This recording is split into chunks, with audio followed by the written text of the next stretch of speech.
নাহিদ সার্জিস হাসনাতরা কেউ পালাতে পারবে না, তারা পালাতে চাইলেও পারবে না। বাংলাদেশের প্রধান উপদেষ্টা দপ্তর এবং সেনাবাহিনীর মধ্যে দ্বন্দ্ব এবার প্রকাশ্যে। এই অন্তর্বর্তী সরকারের উপদেষ্টারা কেউ কেউ দেশ ছেড়ে পালানোর কথা চিন্তা করতেছেন, মানে সেফ এক্সিট নেওয়ার চিন্তা করতেছেন। তো এর মাঝখানে বাংলাদেশের সকল বিমানবন্দরে বিশেষ সতর্কতা জারি করা হয়েছে। যারা দেশ ছেড়ে পালানোর চিন্তা করতেছে এদের কাউকে আর পালাইতে দেওয়া হবে না, প্রত্যেককে এয়ারপোর্টে গ্রেফতার করা হবে। এরা মোটামুটি ঝাঁপিয়ে পড়েছে। তারা বলতে চাচ্ছে স্যার এখনই কিছু করেন, আমরা জরুরি অবস্থা ডাকি, দরকার হলে রাষ্ট্রপতির কাছে যাবো, রাষ্ট্রপতি যদি জরুরি অবস্থা দেয় আমরা জরুরি অবস্থা ঘোষণা করবো। এখনই রাষ্ট্রপতির কাছে যাবে, একটা জরুরি অবস্থা ঘোষণা করবে, আর্মি পাওয়ার নিয়ে নিবে, তারপরে উনি রিয়েলিটিতে আসছে।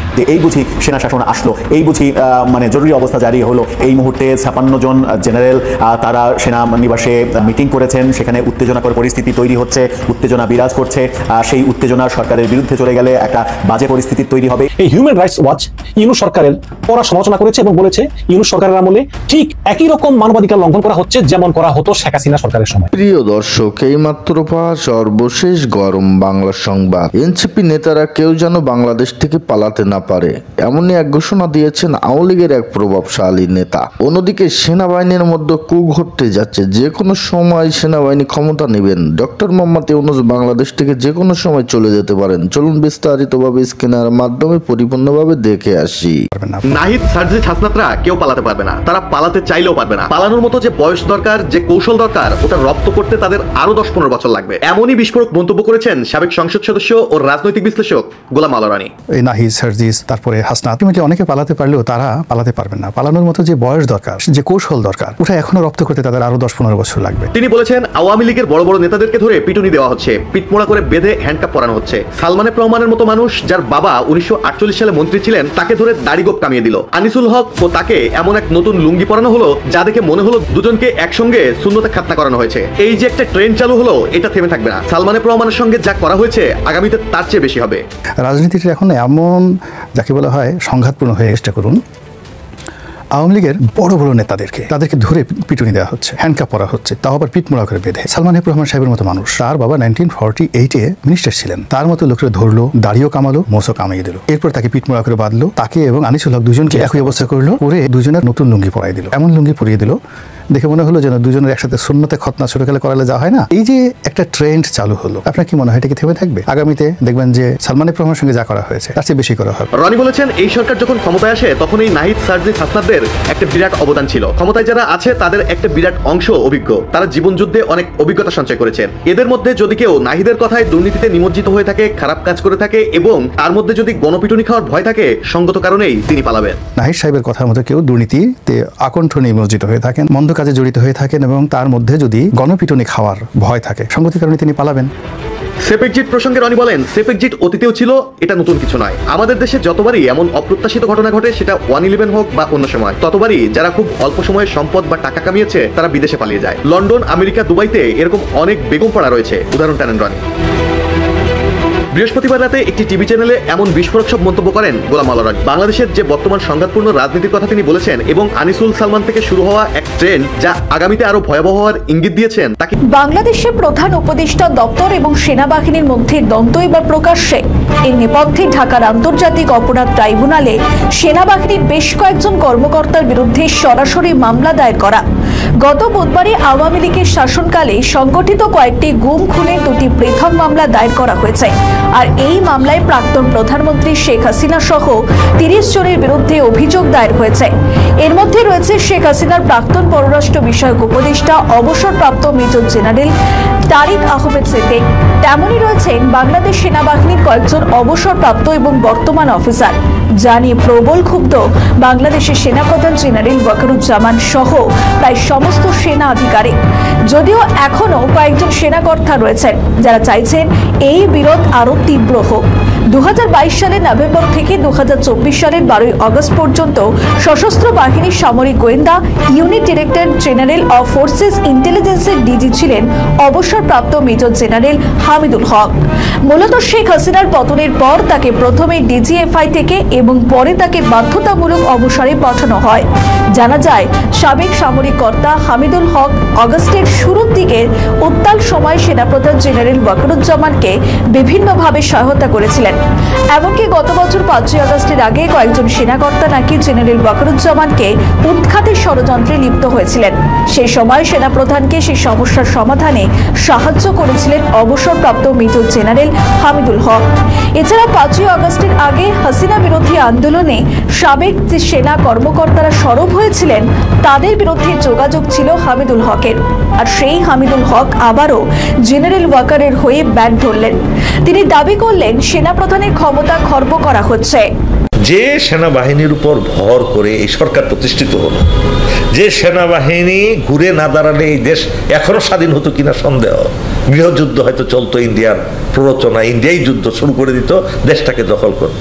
সে সেনাবাহিনীর অফিসারদেরকে বঞ্চিত রেখে ডক্টর ইউনূস সরকার সিভিল প্রশাসনের একদম নিম্নতম পদ থেকে সর্বোচ্চ পদ পর্যন্ত অসংখ্য প্রমোশন দিয়েছে, পদোন্নতি দিয়েছে, 4-5টা প্রমোশন দিয়ে তার নিজের প্রিন্সিপাল সেক্রেটারি বানিয়েছে, হ্যাঁ ক্যাবিনেট সেক্রেটারি বানিয়েছে। এমন কোনো সিভিল প্রশাসনের লোক নাই যে প্রমোশন পায় নাই, আর্থিক সহযোগিতা পায় নাই। এই বিগত 1 বছর 2 মাস 3 মাস হয়ে গেল ডক্টর ইউনূস সম্পূর্ণ ষড়যন্ত্র কবলে পড়ে আর্মিকে ডিফেন্ড করার জন্য, সেনা প্রধানের ক্ষমতাটাকে খর্ব করার জন্য, তাকে আন্ডারমাইন করার জন্য 3 বাহিনী প্রধানকে তিনি ফাইল আটকে রেখেছেন।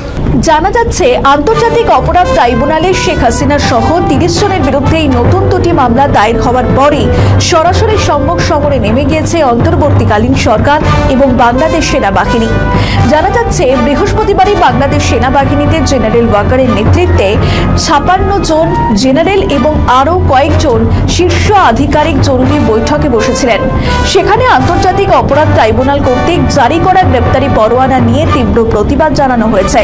জানা যাচ্ছে ঘটনা দ্রুত অন্যদিকে মোড় নিচ্ছে, এমনকি প্রাক্তন সেনাপ্রধান ও সেনা কর্তাদের ডাকা হচ্ছে। এই বিষয়টি সম্পর্কে প্রধান উপদেষ্টা দৃষ্টি আকর্ষণ করে নিজের ফেসবুকে একাধিক পোস্ট দিয়েছেন প্রবাসী বাংলাদেশি অ্যাক্টিভিস্ট পিনাকি ভট্টাচার্য। যদিও পরিস্থিতি যেদিকে এগোচ্ছে তাতে মোহাম্মদ ইউনূস সরকারের কপালে দুঃখ নাচ্ছে বলেই মনে করছে ওয়াকিবহল মহল।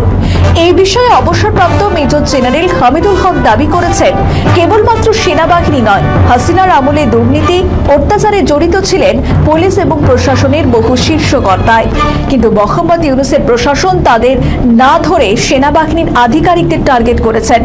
এর পিছনে রয়েছে বিশেষ উদ্দেশ্য। যারা ফ্যাসিস্ট হাসিনার সময় হাসিনার নির্দেশে অপকর্মগুলো করেছে, হত্যা করেছে, চুরি করেছে, রাষ্ট্রীয় অর্থ লুটপাট করেছে, এটা শুধু সেনাবাহিনীর কিছু অফিসার নয়, বাংলাদেশের প্রশাসনে যারা জড়িত আছে, আমলাতন্ত্র যারা চালায়, তাদের নাম কিন্তু কেউ বলে না। তারা যে আরো বেশি লুটপাট করেছে, তারা যে আরো অবৈধ কাজ অনেক বেশি করেছে। পুলিশ তো নির্মমতম ভূমিকা পালন করেছে তাদের অফিসাররা। এই তীরটা আর্মির দিকে ছুড়ে দিতে চায়, এটা একটা বিশেষ উদ্দেশ্য আছে। আর্মি তো তাদেরকে বাঁচাবে কেন? সেনাপ্রধান তাদেরকে বাঁচাবে কেন? যারা অন্যায় করছে, অবৈধ করেছে, হত্যাকাণ্ডের সাথে জড়িত, এটার দায়িত্ব ডক্টর ইউনূসের সরকারের। ডক্টর ইউনূস সরকারের দায়িত্ব তাদের বিরুদ্ধে কার্যক্রম গ্রহণ করা। সেনাপ্রধান কি করবেন? একজন জেনারেল তো জেনারেল শাস্তি তো সেনাপ্রধান দিতে পারেন না। ওয়াকিবহল মহলের মতে এই বিপদের মুখে দাঁড়িয়ে যেমন অনেকেই ভুল সিদ্ধান্ত নেন, মোহাম্মদ ইউনূসের ক্ষেত্রেও সেই একই অবস্থা হয়েছে। তাকে যারা চাপ দিচ্ছে তারা নিজেদের স্বার্থ চরিতার্থ করার চেষ্টা করছে, কিন্তু প্রধান উপদেষ্টা এখন কাটার চেয়ারে বসে রয়েছেন, তাই তিনি বেকায়দায় পড়েছেন। এখন দেখার সেনাবাহিনী কি করে। শেখ হাসিনা কি শেখ হাসিনা ফিরে আসবেন বা আসার সম্ভাবনা রয়েছে কিনা নিয়মিত অনুষ্ঠান করি প্রশ্ন। কারণ আপনার এই প্রশ্নের উত্তরে কিন্তু দর্শকরা অনেক কমেন্টস করেন। আপনার যখন ভিডিও আমি দেই কেটে দিই, তেমন কি পরিমাণ দর্শকরা কথা বলে, কারণ আপনারা সবাই শুনতে চায়। দেখেন, আপনি যে প্রশ্ন বারবার করেন, গত 1.5 বছরে বা 1 বছর 3 মাস যে রাজনীতি হয়েছে, সেই সকল রাজনীতিগুলো কিন্তু শেখ হাসিনার ফেভারই হয়েছে। কারণ শেখ হাসিনার বিচার তখন মধ্যে আমরা করতে পারেন নাই। এবং আমি প্রথম থেকে বলে আছি, শেখ হাসিনা স্থানান্তরিত হয়েছে আবার ফিরে আসার জন্য। তার ফিরে আসার সম্ভাবনা অনেক বেশি, অনেক বেশি, এবং দিন দিন বাড়তেছে। গতকাল থেকে আজকে বেশি বাড়ছে, আজকে থেকে আগামীকালকে আরো বাড়বে। কিন্তু আমি প্রধানমন্ত্রী শেখ হাসিনাকে ভালোভাবে চিনি, জানি উনি এখন দেশে আসলে ওনার জন্য এখন ভালো হবে না। কারণ উনি এখন কাউকে বিশ্বাস করতে পারবেন না, কেউ ওনার পাশে দাঁড়ায় নাই। উনি এখন সবার প্রতি ভুল বুঝাবুঝি। উনি আপাতত থাকুক, রেস্ট করুক, আওয়ামী লীগকে পুনর্বাসন করার সুযোগ দেন। আওয়ামী লীগ আগামী 5 বছর পরে, অনেকে বলছিল 42 বছর আসতে পারবে না, কতবার 21 বছর পরে আসছে। এখন ডক্টর ইউনূস সাহেব সবচেয়ে উপকারটা করে দিয়ে গেছেন এই অন্তর্বর্তীকালীন সরকার যে তাদের ব্যর্থতা দিয়ে যে সুযোগটা করে দিয়ে গেছেন, সেই সুযোগ ছিল শেখ হাসিনাকে আগামী 6 মাসের মধ্যে বাংলাদেশের রাজনীতিতে ফিরে আসার সুযোগ সৃষ্টি করে দিয়েছেন। সরকারের ইচ্ছা হচ্ছে, কিন্তু সরকারটা কে এখন? সরকারটা কে? ডক্টর ইউনূস সাহেবের তো কোনো সরকারের উপরে কোনো আধিপত্য নাই, ওনার কথা কেউ শুনে না, ওনার প্রেস সেক্রেটারি শুনে না।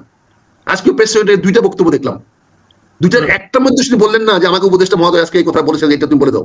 সে তার নিজের কথা মতো বলে দিয়েছেন।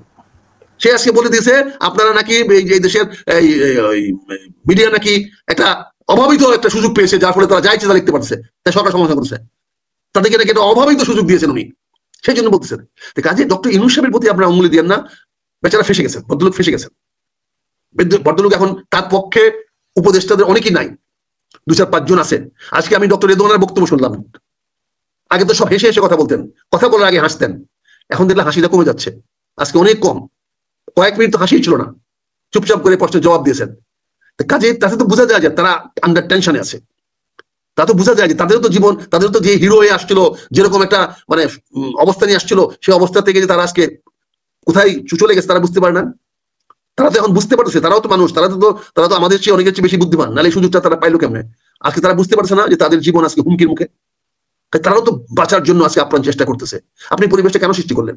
সৃষ্টি করার কে দায়ী? আমার যে ভাইয়েরা বলছে নির্বাচন বানচাল করার জন্য, হ্যাঁ নির্বাচন বানচাল করার জন্য চেষ্টা করছে, কিন্তু আমাদের সাবধান থাকতে হবে, সজাগ থাকতে হবে। এই নির্বাচন ফেব্রুয়ারির মধ্যে হতেই হবে, এর কোনো বিকল্প নাই। এর বিকল্প মানে গৃহযুদ্ধ, এর বিকল্প মানে বাংলাদেশে ভারতের আগ্রাসনের সুযোগ সৃষ্টি করে দেওয়া, এর বিকল্প মানে ভারতের আগ্রাসনের মাধ্যমে শেখ হাসিনাকে বাংলাদেশে আবার পুনর্বাসিত করা। এটা পরিষ্কার, এটা যদি কেউ বুঝতে না চায় আমার সেটা বলার দরকার নাই, কিন্তু আমি পরিষ্কার বলে দিচ্ছি এই নির্বাচন ফেব্রুয়ারি মাসে হতেই হবে, না হলে দেশে রক্ত গঙ্গার বইবে, কেউ কাউকে মানবে না, কেউ কাউকে মানবে না। এই মব জাস্টিস আবার মাথা চাড়া দিয়ে উঠবে, এই মব জাস্টিস এবার কাউকে মানবে না। এবার নতুন সম্পদশালী হয়েছে, তাদের সম্পদ লুণ্ঠন হবে। বাংলাদেশে কি বারবার পুরাবেন আপনি? তাহলে একবারই পুরায় টুরায় আবার আমরা শুরু করি প্রথম থেকে, আবার পুরা মাটিতে শুরু করি। হামাস যেমন ধ্বংস হয়ে গেছে, চলেন বাংলাদেশটাকে আমরা ধ্বংস করে ফেলি। আসেন আমরা ঢাকাটা এমন তো পরিবর্তন করা দরকার, ঢাকায় জায়গা হচ্ছে না, আসেন ঢাকাটাকে ভাঙে ফেলাই, এমন একটা ব্যবস্থা করি যাতে ঢাকাতে আর কেউ থাকতে না পারে, ঢাকাটা মাটির সঙ্গে মিশিয়ে দিই, যাতে ট্রাম্প সাহেব একটা প্রস্তাব নিয়ে আসা নতুন শহর বানায় দেওয়ার প্রস্তাব আছে। যেমন হামাস ধ্বংসস্তূপের উপরে আজকে ট্রাম্প নতুন কার্ড খেলতেছে, নতুন করতেছে, হামাসকে একটু সরাইয়া দেওয়া, নতুন শহর বানায় দিবে, যাতে হামাসের গুলি প্যালেস্তানের এতে ওই তেল আবিব না আসে, তেল আবিবের গুলি যেন ওখানে না যায়, একটা নিরাপদ দূরত্বে নিয়ে যাবে।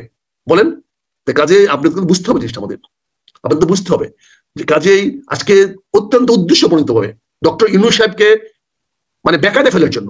কারণ ডক্টর ইউনূস সাহেব নির্বাচন সময় মতো করবেন এত কমিটমেন্ট করে ফেলেছেন, এটা ওনার একটা বাতিকে পরিণত হয়ে গেছে। নির্বাচন ফেব্রুয়ারিতে হবে, নির্বাচন ফেব্রুয়ারিতে হবে, তো উনাকে বিতর্কিত করার জন্য ওনার কাছে কোনো কমান্ড নাই। আপনি দেখেছেন উনি নিউ ইয়র্ক থেকে আসার পরে ওনাকে কোথাও দেখেছেন কোনো প্রোগ্রামে কোনো কথাবার্তা কোনো কিছু বলেছেন? ওনার পুরনো সুবিধা কথাবার্তা হচ্ছেন, কতটুকু বেকায়দায় ফেলে দেওয়া হয়েছে। আমেরিকানরা তাকে বলে দিয়েছে তুমি কিন্তু মনে রেখো, ভুলে যাও না তুমি হিলারি ক্লিনটনকে সাহায্য করছিলা, কাজে তোমার যে কি অবস্থা হবে এটা বুঝো। আর ট্রাম্প হলো তার সঙ্গে, বেচারা যাবেটা কোথায়? ভারতের সঙ্গে তার বন্ধু ছিল ভারত, সে ভারতের সঙ্গে আপনি সম্পর্ক এত খারাপ করে দিয়েছেন। পাকিস্তান তো বাংলাদেশে কাউকে রক্ষা করার মতো অবস্থা নাই, পাকিস্তান নিজেকে রক্ষা করতে পারে নাই, পাকিস্তান কেউ রক্ষা করবে? আর ইরানিরা তো প্রশ্ন ওঠে না, ইরানিরা কি করবে? হ্যাঁ, এখানে যদি সৌদি আরব প্রকাশ্যে আসতো, সৌদি আরব যদি কথা বলতো তাহলে বিশ্বাস করতাম, তার কিন্তু বিশ্বাস করা যায় না। তার কিন্তু 2টা বিশ্বযুদ্ধ করেছে জনগণের বিরুদ্ধে, তারপরে তুরস্কের পক্ষে আপনি যাবেন? তুরস্ক ইসলামী শক্তি হিসেবে তো প্রথম বিশ্বযুদ্ধের সময় সিদ্ধান্ত নিতে পারেন নাই, দ্বিতীয় বিশ্বযুদ্ধের সিদ্ধান্ত নিতে পারে নাই, তুরস্ক তো ফেল করেছে। তুরস্ক অটোমান সাম্রাজ্য তারা দারুণভাবে ব্যর্থ হয়েছে, তারা মুসলমানদেরকে কলঙ্কিত করেছে, মুসলমানকে অপরাধ দিয়ে জড়িয়ে দিয়েছে। প্রথম বিশ্বযুদ্ধে, দ্বিতীয় বিশ্বযুদ্ধে তারা কিন্তু মিত্র পক্ষে ছিল না, তারা অক্ষ শক্তির পক্ষে ছিল, জার্মানদের হিটলারের সঙ্গে ছিল, মুসলমানদের সঙ্গে ছিল। সেই তুরস্ককে তো আপনি পৃথিবী ভালোভাবে দেখে না, তুরস্কের সঙ্গে ফ্রেন্ডশিপ তো আপনাকে পৃথিবীর ভালো জায়গায় নিয়ে যাবে না। তার চেয়ে সৌদি আরব, নো লিবারেল ইসলামাইজেশন, সৌদি আরব আপনি ভালো ফ্রেন্ড হবে, আবু ধাবি ইউএই আপনি ভালো ফ্রেন্ড হবে, কাতার আপনি ভালো বন্ধু হবে, আপনি কাতার কুয়েত তারা আপনি ভালো বন্ধু হবে, আপনি মিশর আপনি ভালো বন্ধু হবে, আপনি সেই তাদের সঙ্গে যান, তাদের সঙ্গে কথা বলেন। ইসলাম মানে তো তুরস্ক না, ইসলাম মানে তো আফগানিস্তান না। আফগানিস্তান এই আফগান কিন্তু আফগান থেকে বিতাড়িত হয়েছে।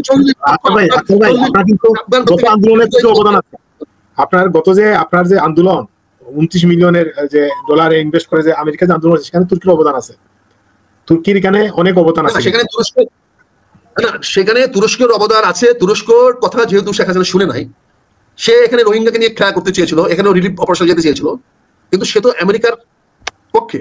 আমেরিকা তাকে যেদিকে যেতে বলে সেদিকে যাবে, কারণ আমেরিকা এক দোকানকে তো আমেরিকা রক্ষা করে রাখছে। কদিন আগে তো সেখানেও তো আরো বসন্ত শুরু হয়ে গেছিল, আমাদের মতো ওই রেনি কি বলে রেনি জুলাই শুরু হয়ে গেছিল, সেই রেনি বিপ্লব তো শুরু হয়ে গেছিল, কিন্তু তার ওয়াইফ ওয়াশিংটনে গিয়া ট্রাম্পের সঙ্গে দেখা করে আইসে একটা মিল মহব্বত করে তারা আসছে, ফলে তারা টিকে আছে। ফলে তার্কিরা তো ওখানে চাবে না নির্বাচন সুষ্ঠু হোক, তারা চাবে এখানে গন্ডগোল হোক, এবং তার একটা প্রমাণ তো তারা দিয়ে দিয়েছে, বাংলাদেশের সঙ্গে একটা কি মানে সামরিক চুক্তি করতে যাচ্ছে। তার মানে কি? সে ভারতের বিরুদ্ধে বাংলাদেশ উস্কে দিচ্ছে। সামরিক চুক্তি মানে কি? তুরস্ক ভারতের সঙ্গে সামরিক চুক্তি করা মানে কি? বাংলাদেশ ভারতের বিপক্ষে চলে যাওয়া, এই তো। তার সঙ্গে যেতে হবে কেন? সে আবার কি সাহায্য করবে? তার কি আছে? সে কি আমার 10টা ম্যান পাওয়ার নেয়? তার এখানে কি আমার ব্যবসা আছে তুরস্কের সঙ্গে? আমি তুরস্কের সঙ্গে সামরিক চুক্তি কেন করতে যাবো? কি কারণে সামরিক চুক্তি? তার কাছে কি অস্ত্র আছে? তার চেয়ে আমি চীনের সঙ্গে সামরিক চুক্তি করলে অনেক ভালো। আমি চীনের সঙ্গে সরাসরি সামরিক চুক্তি করবো, নাহলে আমেরিকার সঙ্গে চুক্তি করবো। নাহিদ ইসলাম একটা বেসরকারি টেলিভিশনে গিয়ে উপদেষ্টাদের অনেকেই সেফ এক্সিট খুঁজছেন এবং এই তরুণ নেতারা প্রতারিত হয়েছেন সুশীল সমাজের প্রতিনিধি, রাজনীতিবিদ এদেরকে বিশ্বাস করে এ ধরনের মন্তব্য করার পর থেকে সেফ এক্সিট নিয়ে আলোচনাটা একেবারে জিইয়ে রেখেছেন যেন উপদেষ্টারা নিজেরাই। মানে এমন একটা সময়ে যখন সেনাবাহিনীর সঙ্গে অস্বস্তিটা এমন পর্যায়ে গেছে হঠাৎ করে যে মনে হচ্ছে ক্যান্টনমেন্টের ভেতর কিছু একটা বোধহয় ঘটেই যাবে, সেনাবাহিনী হয়তো ইউনূস সরকারের এক রকমের পতনের কারণ হবে বা পতন ঘটিয়ে একে নড়বড়ে করে তোলার কারণ নিশ্চিতভাবে হবে, এসব জল্পনা যখন তুঙ্গে, তার আগে থেকেই এই আলোচনাগুলো শুরু হয়েছে যে এই সরকার বোধহয় আর বেশি দিন নাই, কারণ এই সরকারের একেবারে ঘনিষ্ঠ ব্যক্তি নাহিদ ইসলাম স্বয়ং সংবাদ মাধ্যমে গিয়ে সাক্ষাৎকার দিয়ে বলার প্রয়োজন বোধ করছেন যে উপদেষ্টারা সেফ এক্সিট খুঁজে বসে আছেন। এর মধ্যে আওয়ামী লীগের কোনো অ্যাক্টিভিস্ট খুব কনফিডেন্সের সঙ্গে, আত্মবিশ্বাসের সঙ্গে সামাজিক যোগাযোগ মাধ্যমে এই খবর ছড়িয়ে দিয়েছেন যে কেউ নাকি রীতিমতো আওয়ামী লীগ সভানেত্রী সাবেক প্রধানমন্ত্রী শেখ হাসিনার সঙ্গে যোগাযোগ করছেন যে শেখ হাসিনা তাদেরকে ইউনূস সরকারের পতন হয়ে গেলে, কারণ এই ব্যাপারটা আবার সবাই পরিষ্কার বোঝেন যে ইউনূস সরকারের যদি পতন হয় সেই পতনের সাথে সাথেই বাংলাদেশের রাজনীতিতে আওয়ামী লীগের রাজনীতির পুনঃপ্রবেশ ঘটবে, মানে পুরো দমে। আওয়ামী লীগ তো এর মধ্যেও সক্রিয় আছে, মিছিল মিটিং করছে, গ্রেফতার হচ্ছে, মিছিল করছে, গ্রেফতার হচ্ছে, কিন্তু এটা নিশ্চিত যে ইউনূস সরকারের পতন হলে মানে শেখ হাসিনার দলকে একেবারে রাজপথে নেমে আসা থেকে কেউ রক্ষা করতে পারবে না। কাজেই একদল অ্যাক্টিভিস্ট আওয়ামী লীগ সমর্থক এমন খবর ছড়িয়ে দিয়েছেন যে এই উপদেষ্টাদের কেউ নাকি শেখ হাসিনার সঙ্গেও এক রকমের সেফ এক্সিট নিয়ে আলাপ করছেন। এখন দেখেন নাহিদ ইসলাম যখন বলেছেন, নাহিদ ইসলাম বলেছেন রাজনৈতিক দলগুলোর সঙ্গে আলাপ করে রেখেছেন। এখন দেখুন আমরা কি দেখি? আমরা দেখি সাদা চোখেই যে তিনটি অত্যন্ত প্রভাবশালী রাজনৈতিক পক্ষ এখন আছে, বিএনপি, জামায়াতে ইসলামী এবং এনসিপি, এবং জাতীয় নাগরিক পার্টি এনসিপি। এই আমরা শুনি যে তারা বোধহয় বিএনপির সঙ্গে জোট করে নির্বাচনে যাবে, একটা আসন ভাগাভাগির আলাপ হচ্ছে। আবার শুনি এই বোধহয় জামায়াতে ইসলামীর সঙ্গে তারা আলাপ করছে, একটা আসন ভাগাভাগির কথা হচ্ছে। কাজে যে কোনো ভাবেই যে সংসদে এবং ক্ষমতায় এবং সরকারে এখন যে ছকে চলছে ইউনূস সরকার, সে ছক অনুযায়ী যদি চলে তাহলে যে এনসিপিরও একটা ভাগ থাকবে সংসদে এবং সরকারে, এবং তা নিশ্চিত না করা গেলে যে নির্বাচন পরবর্তী সরকার রাজনৈতিক দলগুলোর হাতে ক্ষমতা সেগুলো ঘটবে না, এটা কিন্তু মোটামুটি আঁচ করা যায়। তাহলে ভাবুন তো যে যেসব উপদেষ্টারা সেফ এক্সিট নিয়ে আলাপ করছেন বলে বলছেন নাহিদ ইসলাম রাজনৈতিক দলগুলোর সঙ্গে, সেই রাজনৈতিক দলগুলোর মধ্যে এনসিপি নাই কেন? তাহলে কার সাথে আলাপ করছেন? মানে শুধুই বিএনপি জামায়াতের সাথে, নাকি নাহিদ ইসলামও জানেন যে কোন উপদেষ্টা এমনকি আওয়ামী লীগের সাথে আলাপ করছেন? দেখেন সুশীল সমাজের প্রতিনিধি, এনজিও নেতৃবৃন্দকে বিশ্বাস করা ঠিক হয় নাই।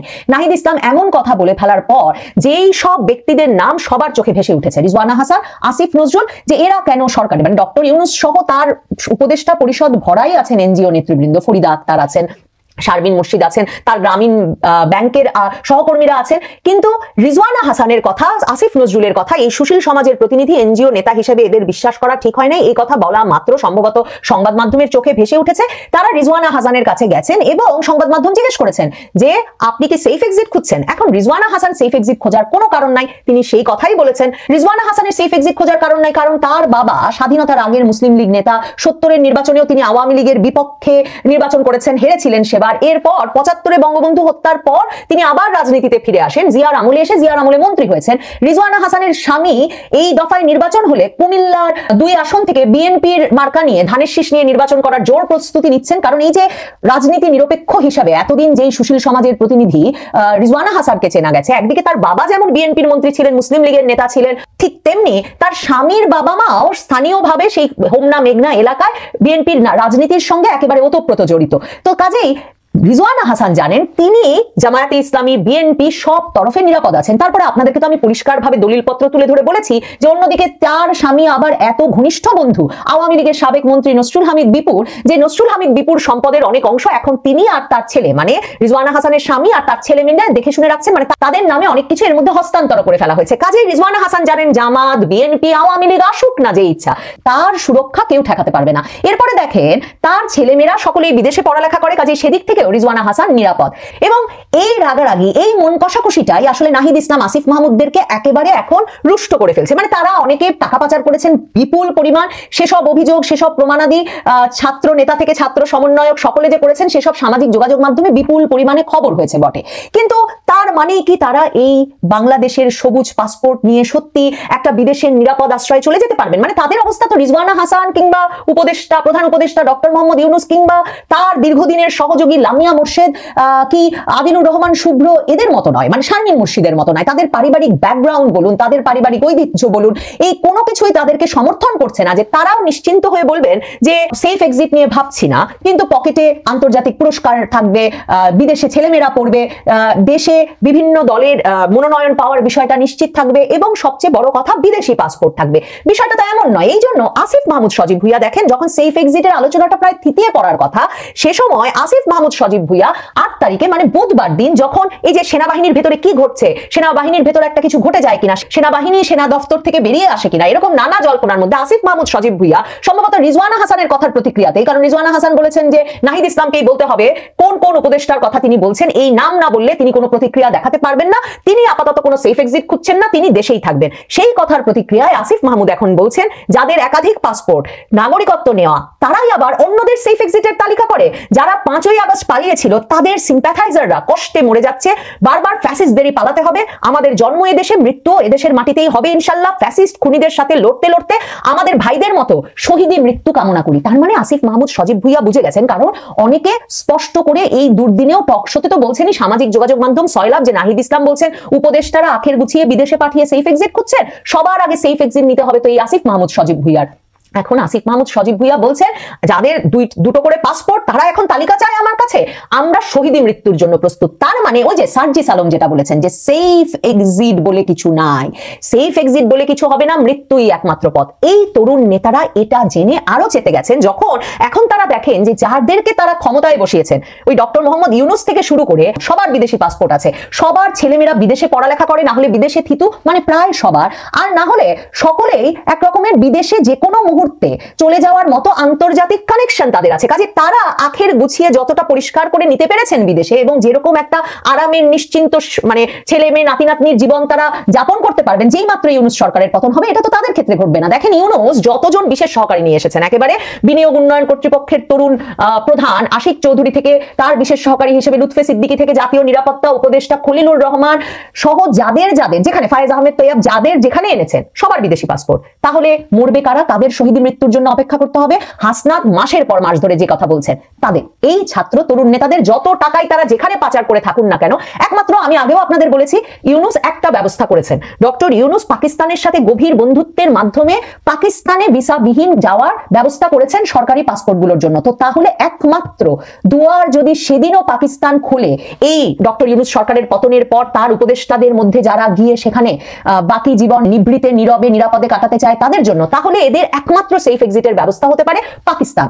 এবং ডক্টর ইউনূসও সেই পাকিস্তানের ব্যাপারটা কিন্তু গভীরভাবে বিবেচনা করছেন। দেখেন ডক্টর ইউনূসের সবচেয়ে বড় যিনি মানে মুখপাত্র, যিনি ডক্টর ইউনূসের সরকারের বিষয়ে সবচেয়ে সোচ্চার কণ্ঠ, শফিকুল আলম। এই শফিকুল আলম কোথায় যাবে? মনে করে দেখেন এই শফিকুল আলম এই সরকারে যোগ দেওয়ার পরপরই বলেছিলেন যে শাহিনবাগ এলাকায় যেখানে তিনি থাকতেন তার নিজের ফ্ল্যাটে, সেই এলাকায় তিনি বেরিয়েছেন আর তরুণেরা তাকে জনশত্রু বলে উল্লেখ করেছেন এবং তিনি সেটা শুনতে পেয়েছেন হেঁটে যাওয়ার সময় এবং বুঝেছেন সরকারি বাসায় যাওয়া ছাড়া তার উপায় নাই।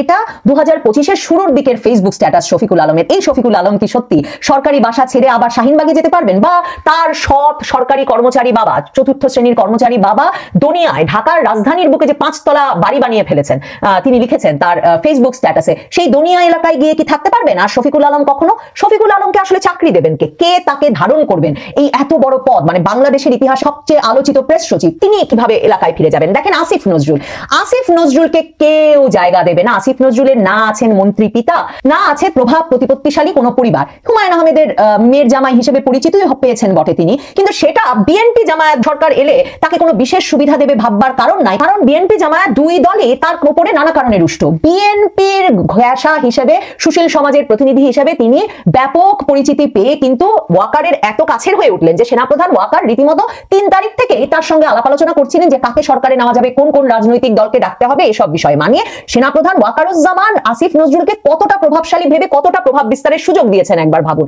সেই আসিফ নজরুল ক্ষমতায় এসে বিএনপির পক্ষে কোনো কাজ করেছেন বলে বিএনপির নেতৃবৃন্দ, একেবারে শীর্ষস্থানীয় নেতৃবৃন্দ থেকে তরুণ নেতা ইশরাক কেউ মনে করেন না।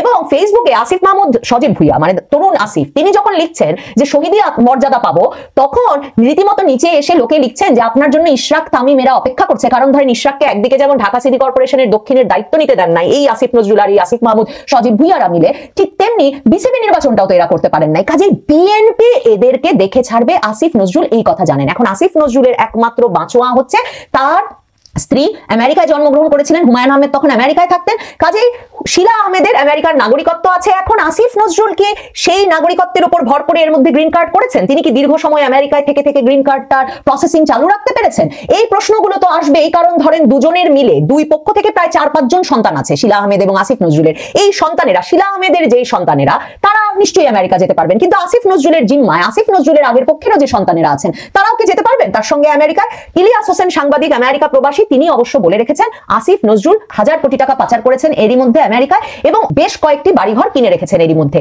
কাজেই আসিফ মাহমুদ সজীব ভুইয়া, নাহিদ ইসলামরা বোঝেন শুধু যে তাদের পিতার কোনো প্রতিপত্তি ছিল না তাই নয়, তাদের কোনো শ্বশুরের এমন প্রতিপত্তি ছিল না যেই প্রতিপত্তিতে তারা আমেরিকায় গিয়ে বাস করার স্বপ্ন দেখতে পারেন। তাহলে দ্বন্দ্ব সংঘাত তা তো ঘটবেই। আরেকজন আছেন, তার নাম মোস্তফা সরোয়ার ফারুকী। না জামায়াতে ইসলামী জানেন কার সূত্রে তিনি এই সরকারে ঢুকেছেন, না জানে বিএনপি। অনেকেই মনে করেন আসিফ নজরুল এই মোস্তফা সরোয়ার ফারুকীকে সরকারে ঢুকিয়েছেন এই লোভে যে এই কৃতজ্ঞতায় মোস্তফা সরোয়ার ফারুকী একদিন আসিফ নজরুলের গল্প বা উপন্যাসে একটা চলচ্চিত্র নির্মাণ করে আসিফ নজরুলকেও তার শ্বশুর হুমায়ুন আহমেদের মতো চিরস্মরণীয় আর জনপ্রিয় করে তুলবে।